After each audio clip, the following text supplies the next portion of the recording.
고린도전서 1장 24절의 말씀 보면서 바울의 위대한 그 고백 세 가지에 관해서 알아보도록 하겠습니다. 나는 이제 너희를 위하여 받는 괴로움을 기뻐하고 그리스도의 남은 고난을 그의 몸된 교회를 위하여 내 육체에 채우노라. 자, 고백과 자백이라는 말이 있습니다.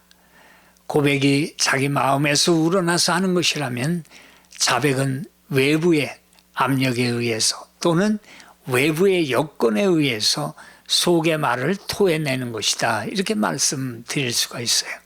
고백이 상대를 향한 설레는 마음이라면 자백이라는 건 자기가 저지른 것에 대한 값을 지불해야 한다는 그런 어떤 떨림을 동반하고 있다고 말할 수 있을 것입니다. 그래서 사랑을 고백한다 이렇게 말씀하죠. 사랑을 자백한다 이러진 않아요. 더 말해보면 고백은 진심을 보여주기 위해서 노력을 해요. 자백은 진심을 들키지 않기 위해서 애를 쓴다 이렇게 말씀할 수 있습니다. 고백과 자백의 차이는 결국 진정성이 있냐 없냐 이 차이라는 겁니다. 그래서 비록 죄는 지었어도 진정성 있는 자백은 사람의 마음을 움직이게 되어 있다는 것입니다. 자, 그러면 우리가 많이 사용하는 회개와 자백 어떻게 다른 걸까요? 먼저 자백이라는 건 호몰로게오라고 하는데 호모스는 꼭 같이 이런 뜻이고요. 레고는 말하다 라는 뜻이에요. 그러니까 자기가 행한 것에 대해서 다른 것 덧붙이지 않고 똑바로 말하는 것을 말씀을 해요. 거기에 회개라는 것은 메타노에오라고 하는데 메타는 다르게란 그런 뜻이에요. 노에오라는 것은 생각한다라는 뜻이에요. 그러니까 생각을 다르게 한다, 즉 생각을 고친다라는 그런 말이에요. 거기서 더해서 행동을 바꾸는 것을 말씀을 하죠. 그게 회개죠. 마태복음 4장 17절에 보면 예수님이 회개하라 천국이 가까웠다 하시잖아요.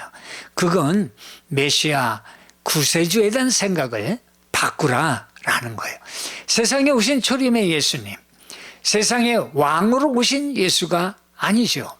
우리의 죄를 위해서 죄의 속죄물로 십자가에 드려질 바로 구세주로 오신 분 아니세요? 그분을 믿어야 천국이 열린다라는 거예요. 근데 그들이 기다렸던 그 구세주에 대한 생각, 즉 세상에 왕으로 오실 그분이라는 생각을 바꾸고 바로 눈앞에 오신 예수를 구세주 메시아로 받아들이라 라는 것입니다. 자기들의 생각과 길을 바꾸라는 거예요. 어느 목사님 간증인데 자기는 정말 자격이 없고 해서 책상 앞에 5가지 다짐을 적어서 붙여놓고는 매일 쳐다보면서 다짐을 했대요. 그 첫째가 은혜를 잊지 말자. 둘째는 목사답게 살자. 셋째는 설교로 말하자. 넷째는 교회로 보여주자. 다섯째는 끝에 가서 보자. 그렇게 써놨대요. 내 실상은 뭐 하나 제대로 할 줄 아는 게 하나도 없었다는 거예요. 그래서 어떨 때는 교회도 미안하고 하나님께는 더 죄송한 마음이 들었다라는 거지요. 그러면서 덧붙이기를 뭐 그래도 할 수 없지 않은가, 해야 하는 일이고 가야 되는 길이고 하나님을 이미 사랑해버리지 않았는가, 이것 때문에 나를 부르셨고 오늘 하루도 살게 하셨다, 그렇게 주님을 사랑하며 감사한다, 이렇게 고백을 합니다. 우리도 사랑에 다짐을 해보지만 사실 우리 스스로가 누구를 사랑할 수 있는 힘이라는 게 없습니다. 그러나 나를 사랑하시어 십자가를 지신 예수님의 그 십자가의 사랑을 생각한다면은 우리에게 주어지는 어떤 이익이 없더라도 우리의 마음이 극복이 될 수 있다는 것입니다. 그래서 요한일서 4장 10절에 사랑은 여기 있으니 우리가 하나님을 사랑한 것이 아니요 하나님이 우리를 사랑하사 우리 죄를 속하기 위하여 화목제물로 그 아들을 보내셨다, 이렇게 말씀을 해요. 오늘 바울은 예수님께 대한 사랑을 이렇게 고백을 합니다. 이 말씀을 보면서 우리도 어떤 마음으로 주님에 대한 사랑을 고백할까 하는 마음을 가져봅니다. 첫째는 나는 날마다 죽습니다라는 고백이에요. 고린도전서 15장 31절에 보면 형제들아 내가 그리스도 예수 우리 주 안에서 가진 바 너희에 대한 나의 자랑을 두고 단언하노니 나는 날마다 죽노라. 여기서 죽는다고 이렇게 선포하는 것, 날마다 살아가는 것이 죽을 만큼 힘들다고 한탄하는 거 아니라는 거예요. 장래 부활을 믿는 믿음, 부활에 대한 담대함의 신앙 고백이라는 것입니다. 우리를 보세요. 누구나 다 죽습니다. 그런데 우리가 세상에서 태어나서 그저 목숨 하나 부재하고 그러고 살다가 나이 들어서 죽고 병 들어서 그냥 죽는다면은 그 인생이라는 거, 삶이라는 거, 그 시간이라는 것이 그냥 무의미한 죽음이고 참으로 허망한 마음이 들 것 아닙니까? 사도 바울도 죽음의 위기를 맞은 적이 참 많았어요. 고린도서 11장 23절에 보면 자기가 당한 죽음의 위기를 늘어놓고 있는데 내가 수고를 넘치도록 하고 옥에 갇히기도 더 많이 하고 매도 수없이 맞고 여러 번 죽을 뻔하였으니 유대인들에게 40에 한한 감한매를 5번이나 맞았으며 3번 태장으로 맞고 1번 돌로 맞고 3번 파선하는데 일주야를 기품에서 지냈다. 뭐 대충 이 정도 적어놨으니 쓰지 않은 것은 얼마나 많겠어요. 그는 날마다 죽음의 현장 속에서 살았다는 거예요. 바로 유대인의 살해 위험 속에서 평생을 살았다는 건데 거의 날마다 죽음이 눈앞에 있었다는 겁니다. 그런데 어떻게 바울이 이런 죽음에 대한 두려움을 이겨내면서 사명을 감당할 수가 있었을까요? 그 대답은 바로 부활에 대한 믿음이에요. 31절에 보면 날마다 죽는다는 말 앞에 이런 말씀을 해요. 나는 자랑을 두고 단언한다. 그래요. 뭘 자랑을 합니까? 죽는다는 걸 자랑한다는 거예요. 그 자랑의 근거가 뭐예요? 죽는다는 그 자랑의 근거. 그건 죽어도 다시 산다는 거예요. 그렇기 때문에 죽음이 두렵지 않고 오히려 자랑스럽게 생각한다는 거예요. 만약에 부활이 없다면 32절 말씀처럼 내가 사람의 방법으로 에베소에서 맹수와 더불어 싸웠다면 내게 무슨 유익이 있겠느냐? 죽는 자가 다시 살아나지 못한다면 내일 죽을 터이니 먹고 마시자 하리라 이러잖아요. 무슨 말씀이에요? 부활이 없다면 에베소의 그 검투사들처럼 어차피 내일 죽을 수도 있으니 차라리 오늘 먹고 마시고 즐기는 삶을 살면 되겠지만 부활을 믿는 우리는 아니라는 거예요. 그리고 단호하게 세상이 전부라는 말에 속지 말라고 말씀해요. 속지 말라. 악한 동무들은 선한 행실을 더럽힌다 말씀해요. 나로 하여금 예수 믿는 것을 방해하고 예수 말씀대로 살려가는 것을 방해하고 뭐 그렇게 살 거 있냐고 방해하고 좀 더 편안한 삶을 살도록 유혹하는 사람이 있다면 그들은 나를 넘어뜨리고 나를 멸망의 길로 인도하는 악한 친구들이라는 거예요. 거기에 절대로 속지 말라고 말씀하고 있는 거예요. 한 번 죽으면 끝이 아니라 심판이 있고 부활은 분명히 있다는 것입니다. 1967년 월남전에 참여한 이 조종사 풀럼이라는 중위가 있었어요. 격추되어서 월맹의 포로가 됩니다. 모든 꿈이 사라져 버렸어요. 전쟁 후에 진급하는 것도 결혼하는 것도 다 무너진 거예요. 거기다가 부상 치료도 받지 못해서 포로 생활에 다리를 저는 불구가 되어버린 거예요. 6년 포로 생활 가운데 문득 출격하던 그날에 생각해 보니까 치과 예약이 되어 있었어요. 그때 치과에만 갔었더라면 이런 후회도 되지만 그러나 모든 게 부질없는 짓이 되어버린 오늘이에요. 그날 이후로 모든 것이 바뀐 거예요. 다 자기의 생각과는 달라져 버린 겁니다. 6년간 불구의 몸으로 포로 수용소에 있으면서 정말 감사하게도 풀럼은 예수님의 부활을 체험해요. 자기는 죽었고 예수님의 자기 속에서 사심을 경험한 거예요. 기적적으로 6년 후 포로에서 풀려난 후에 간증의 책을 씁니다. 그리고 자기가 감옥에서 만난 예수의 부활을 온 나라를 다니면서 간증하는 집회를 인도하게 돼요. 그는 전도 집회 때마다 외칩니다. 여러분에게 더 중요한 일이 있음을 생각해 보셨습니까? 가치 있게 살고 가치 있게 죽어야 할 더 중요한 일들을 생각해 보셨습니까? 여러분은 아침부터 밤까지 사다리를 올라가고 있습니다. 바쁘게 땀 흘리며 올라가지만 그것이 정말 가장 중요한 일일까요? 이기적인 사다리, 욕심의 사다리 아닙니까? 예수의 제자가 되어 부활하십시오. 예수님은 당신에게 더 중요한 것이 무엇이고 덜 중요한 것이 무엇인지를 가르쳐 주실 것입니다. 많은 이들이 예수께 돌아왔어요. 나는 날마다 죽는다. 이 고백은 바로 나는 예수와 함께 산다라는 희망의 고백이 되는 것입니다. 바로 깊은 사랑의 고백 두 번째는 내 몸에 예수의 흔적을 가졌노라 말씀을 해요. 로마 제국 콘스탄틴 황제가 이 핍박을 받던 기독교를 주 313년에 인정을 하지요. 밀라노 칙령으로 종교에 대해서 중립적인 입장을 표명한 거예요. 그 주 380년에 테오도시우스 황제가 로마 제국의 국교로 선포하는 역사적인 승리를 이룹니다. 그동안에 받았던 그 박해라는 것, 이루 말할 수 없어요. 사자밥이 되고 굶어 죽고 십자가에 죽이고 태워 죽이고, 그런데 아이러니하게도 이런 박해를 통해서 기독교의 순수성이 유지될 수가 있었다는 거예요. 이제 주 325년에요. 로마의 콘스탄티누스 이 황제가 소집하는 니케아 종교회의가 열렸어요. 이 회의에 참석한 교회 대표인 주교 318명이 참석을 했는데, 이 사람들을 살펴보니까 대부분이 예수님을 믿는다는 이유로 핍박받던 시절에 얼마나 고문을 받았던지 참석한 주교 318명 대부분이 고문으로 눈이 빠지고 어떤 사람은 손이 잘리고 다리를 쩔뚝거리고 성한 사람이 별로 없었다는 거예요. 몸이 성한 사람은 고작 12명밖에 되지를 않았다는 거예요. 그러니 이들의 모임 얼마나 감개무량했겠습니까?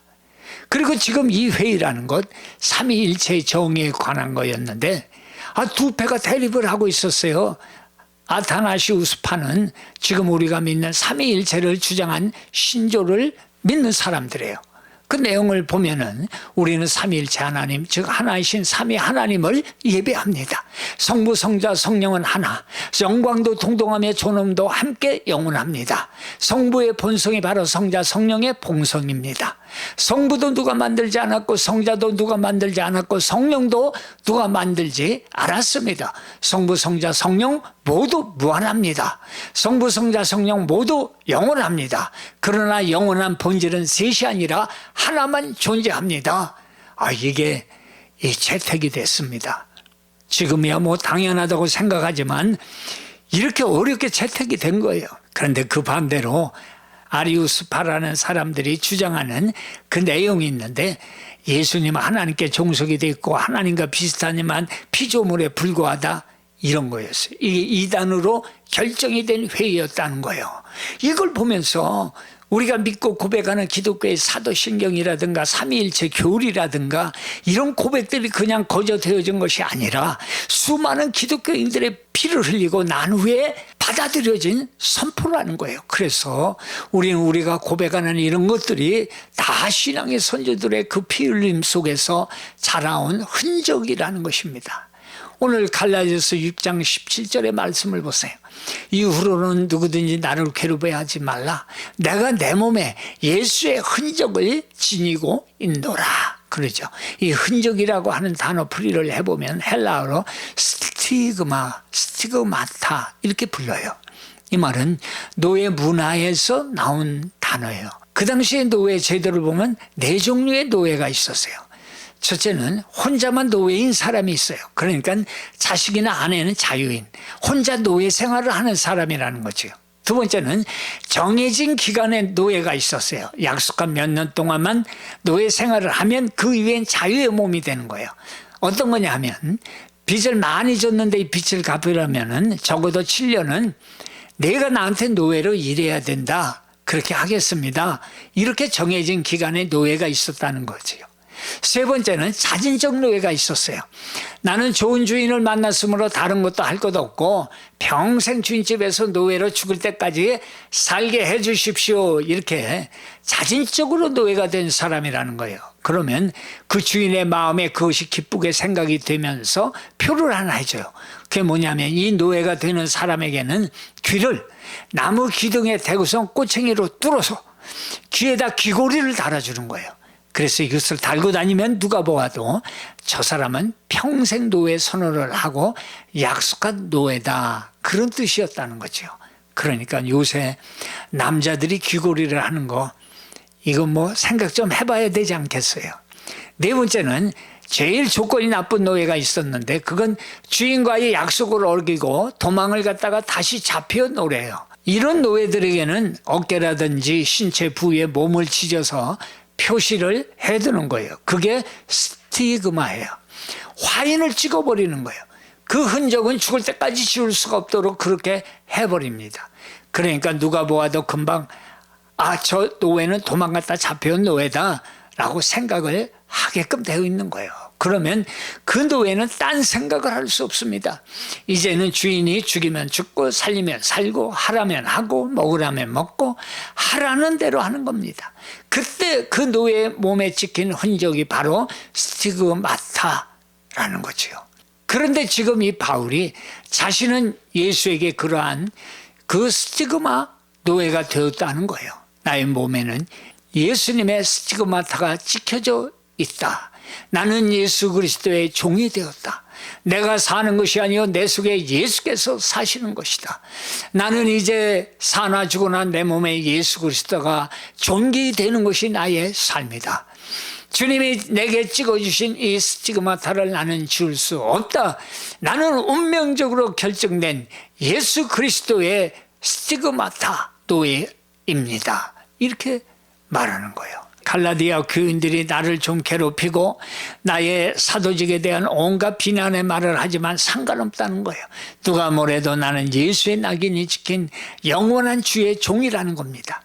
이 스티그마타는 다른 길이 전혀 없는 오직 한 길의 인생을 의미하는 말이기 때문에 바울은 지금 나는 이렇게 결정된 내 몸에 예수의 흔적을 가졌노라 고백을 할 수 있었다는 거죠. 오늘날도 성도들에게 물으시는 물음이 있다는 겁니다.